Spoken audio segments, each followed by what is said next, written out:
Assalamualaikum warahmatullahi wabarakatuh. Perkenalkan, nama saya Rizky Ardiansyah Sibuan, dan di sini saya akan sedikit mereview mata kuliah pengelolaan perkebunan tentang materinya itu ruang lingkup perkebunan dan agribisnis kelapa sawit.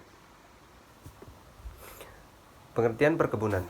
Perkebunan adalah segala sesuatu yang mengusahakan tanaman tertentu pada tanah atau media tumbuh lainnya dalam ekosistem yang sesuai, mengolah dan memasarkan barang dan jasa hasil tanaman tersebut dengan bantuan ilmu pengetahuan dan teknologi permodalan serta manajemen untuk mewujudkan kesejahteraan bagi pelaku usaha perkebunan dan masyarakat.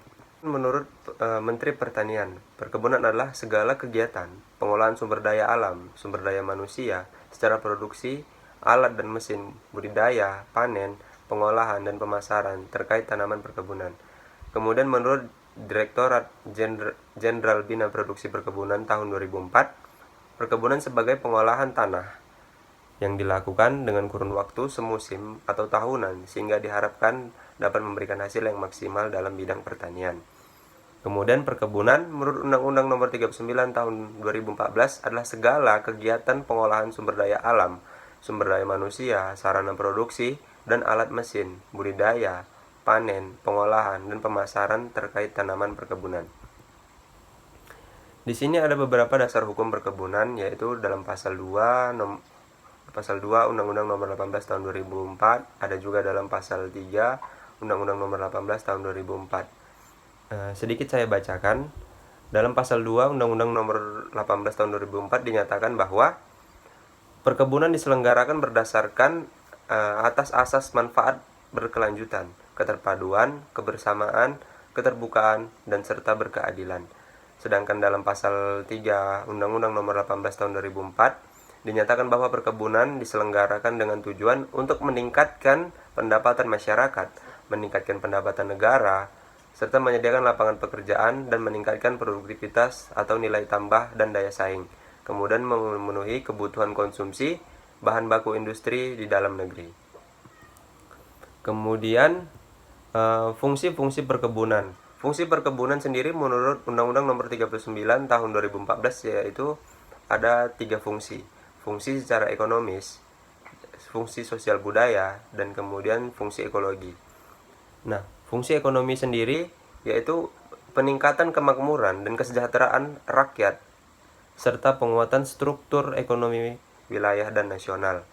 Kemudian fungsi secara ekologinya sendiri yaitu peningkatan konservasi tanah dan air, menyerap karbon, penyedia oksigen, dan penyangga kawasan lindung.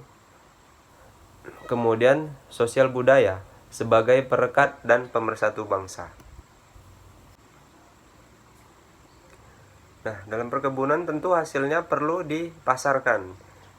Jadi dalam materi ini ada dibahas tentang hal-hal yang dilarang dalam memasarkan hasil perkebunannya, yaitu yang pertama memalsukan mutu hasil perkebunan, kemudian menggunakan bahan penolong untuk pengolahan, kemudian dilarang mengiklankan hasil usaha perkebunan yang dapat menyesatkan konsumen, kemudian dilarang menadah hasil usaha perkebunan yang diperoleh dari penjarahan, pencurian, dan konsekuensinya itu akan dikenakan sanksi pidana. Kemudian ada jenis-jenis usaha perkebunan. Yang pertama yaitu usaha budidaya tanaman perkebunan. Kemudian ada usaha pengolahan hasil perkebunan.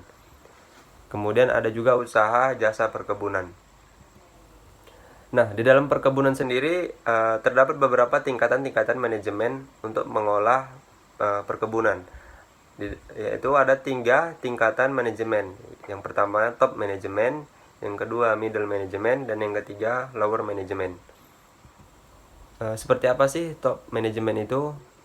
Seperti dalam materi, top manajemen yaitu manajer tingkat atas atau yang dikenal sebagai manajer senior, yang menempati posisi seperti CEO, managing director, presiden, dan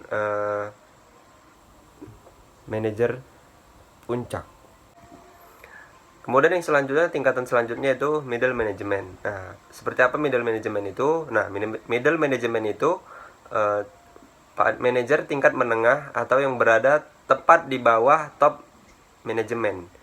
Nah, jadi contohnya yaitu seperti manajer cabang, manajer regional, dan manajer umum. Kemudian tingkatan selanjutnya yang di bawahnya yaitu lower management.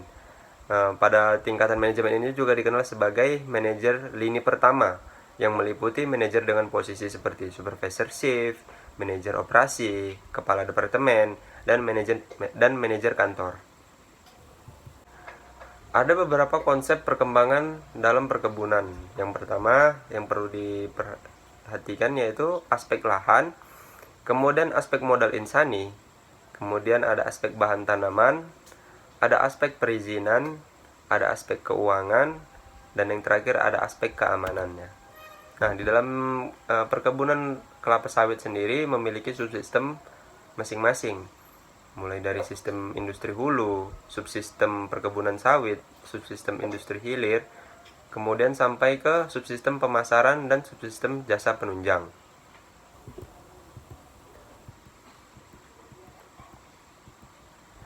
Dari materi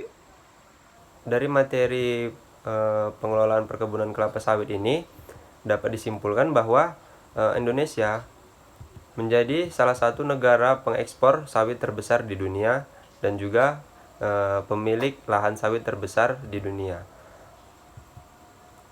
Dan di Indonesia sendiri pemilik lahan sawit terbesar yaitu tepat berada di Pulau Sumatera dengan total luas lahan sebanyak 7 juta hektar. Kemudian disusul dengan Pulau Kalimantan yaitu dengan sebanyak 5 juta hektar. Baik, sekian review tentang materi kuliah pada mata kuliah pengelolaan perkebunan. Apabila ada kesalahan dan kekurangan, saya mohon maaf. Assalamualaikum warahmatullahi wabarakatuh.